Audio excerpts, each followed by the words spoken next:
जब भी भारत के स्वतंत्रता संग्राम की बात होती है ना, तो सबसे पहले दिमाग में क्या आता है? 1857 का महाविद्रोह, है ना? लेकिन सोचिए, अगर मैं कहूं कि आजादी की पहली बड़ी लड़ाई इससे भी कोई 30 साल पहले लड़ी गई थी, और वो भी एक रानी ने। जी हां, आज हम इतिहास के पन्नों में कहीं खोई हुई कित्तूर की रानी चन्नम्मा की उसी अविश्वसनीय कहानी को जानने वाले हैं। तो हम सब 1857 को आज़ादी की पहली लड़ाई तो मानते हैं, पर हर बड़ी आग, आप जानते हैं, एक छोटी सी चिंगारी से ही तो शुरू होती है। तो सवाल ये उठता है कि 1857 की उस जबरदस्त क्रांति की चिंगारी आखिर सुलगी कहाँ थी? इसका जवाब हमें ले जाएगा 33 साल पीछे। साल था 1824। ये वो दौर था, समझिए, जब ईस्ट इंडिया कंपनी सिर्फ एक ट्रेडिंग कंपनी नहीं रह गई थी। वो धीरे धीरे पूरे भारत पर अपनी हुकूमत की जड़ें जमा रही थी। और ठीक इसी दौर में एक रानी, एक अकेली रानी ने उस विशाल ब्रिटिश साम्राज्य की नींव हिलाने की हिम्मत दिखाई। उन्होंने ब्रिटिश ताकत के खिलाफ भारत के पहले सशस्त्र विद्रोह का नेतृत्व किया। तो कौन थी ये रानी और क्यों थी वो इतनी खास? वो सिर्फ एक शासक नहीं थी, नहीं, वो तो वो पहली चिंगारी थी जिसने आने वाली क्रांति की आग को हवा दी।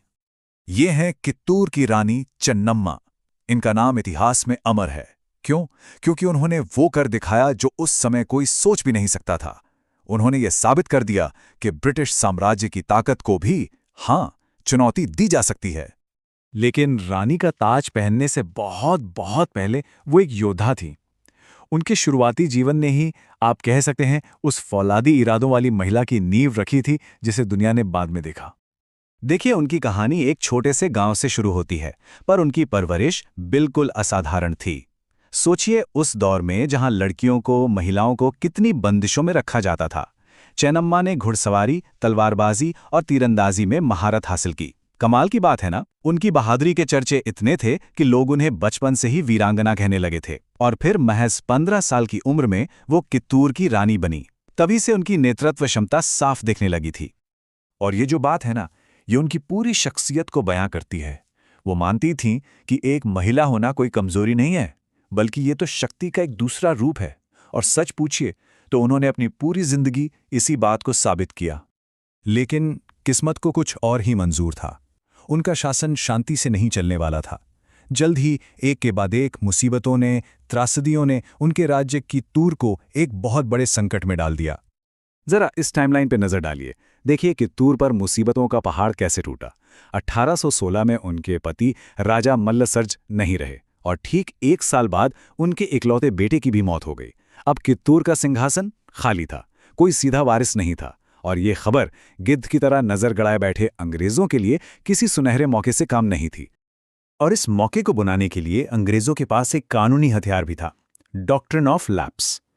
सुनने में बड़ा फैंसी लगता है, पर एक बहुत ही शातिर नीति थी।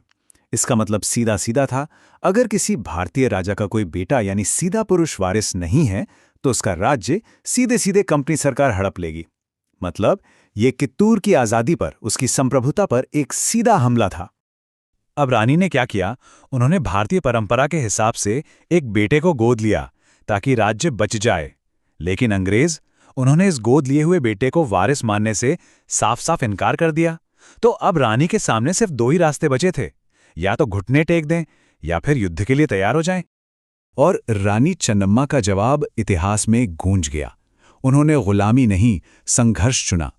ये सिर्फ एक रानी का फैसला नहीं था, यह अपनी मातृभूमि को बचाने के लिए एक मां का संकल्प था। और अब कहानी उस मोड़ पर आती है जहां इतिहास लिखा जाना था। यहीं से शुरू होता है पहला कित्तूर युद्ध, एक ऐसी लड़ाई जिसके नतीजे की किसी ने कल्पना भी नहीं की थी। और यकीन मानिए, जो हुआ वो किसी कहानी से कम नहीं था। अंग्रेजों ने पूरे कॉन्फिडेंस के साथ कित्तूर के किले पर हमला बोल दिया। उन्हें लगा ये तो बस कुछ घंटों का काम है। लेकिन उनका सामना हुआ खुद रानी चन्नम्मा से, जो अपनी सेना को लीड करती हुई मैदान में उतरी। और सबसे दिलचस्प बात, निर्णायक लड़ाई लड़ी गई 23 अक्टूबर को। जानते हैं उस दिन क्या था? रानी का जन्मदिन। ये सिर्फ एक जीत नहीं थी, ये ब्रिटिश साम्राज्य के घमंड पर एक जोरदार तमाचा था। ये जीत कितनी बड़ी थी, इसका अंदाजा बस इसी बात से लगा लीजिए कि ब्रिटिश सेना को लीड करने वाला कमांडर सेंट जॉन थैकरे इस लड़ाई में मारा गया।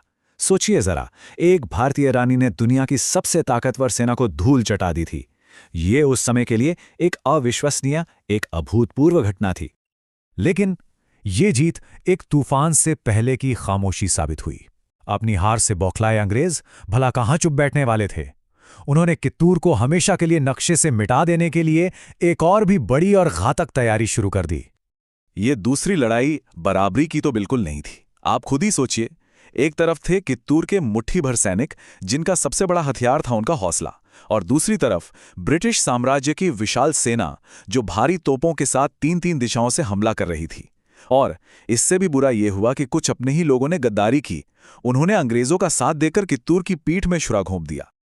रानी और उनके सैनिक अपनी आखिरी सांस तक लड़े, बहुत बहादुरी से लड़े, लेकिन तोपों की गरज और अपनों के विश्वासघात के सामने सिर्फ हिम्मत काफी नहीं थी। दिसंबर 1824 में कित्तूर का किला हार गया और रानी चेन्नम्मा को बंदी बना लिया गया। लेकिन क्या इससे उनका हौसला टूटा? बिल्कुल नहीं। कैद में भी उनका जज्बा वही था। जेल की दीवारों के पीछे से आए उनके ये शब्द बताते हैं कि वो अपनी लड़ाई को सिर्फ कित्तूर की लड़ाई नहीं मानती थी, नहीं, वो इसे पूरे भारत के आज़ादी के संघर्ष का एक हिस्सा मानती थी। तो क्या रानी चेन्नम्मा की कहानी यहीं एक हार पर खत्म हो जाती है? नहीं, बिल्कुल नहीं। असल में उनकी असली कहानी तो उनकी शहादत के बाद शुरू होती है, उनकी अमर विरासत के रूप में। और ये सवाल हमें सोचने पर मजबूर करता है कि क्या किसी इंसान को कैद किया जा सकता है, पर क्या उसके विचारों को, उसकी प्रेरणा को भी सलाखों के पीछे डाला जा सकता है? इसका जवाब इस टाइमलाइन में छिपा है। देखिए, 1829 में रानी जेल में शहीद हो गईं, लेकिन उनके जाने से संघर्ष खत्म नहीं हुआ। उनके एक बहादुर सेनापति थे, संगोली रायना, उन्होंने इस लड़ाई को जारी रखा। और यही वो चिंगारी थी जो अंदर ही अंदर सुलगती रही और ठीक 33 साल बाद 1857 में पूरे देश में एक महाविद्रोह की ज्वाला बनकर भड़क उठी। तो आखिर में रानी चेन्नम्मा की कहानी हार की है ही नहीं, ये एक अमर शुरुआत की कहानी है। वो पहली चिंगारी थी जिसने ये साबित कर दिया कि एक अकेले इंसान का साहस भी एक पूरे राष्ट्र की आज़ादी की उम्मीद को जला सकता है, उसे रोशन कर सकता है। उनका विद्रोह इतिहास का सिर्फ एक चैप्टर नहीं, बल्कि भारत के स्वतंत्रता संग्राम की वो प्रस्तावना है जिसे कभी नहीं भुलाया जा सकता।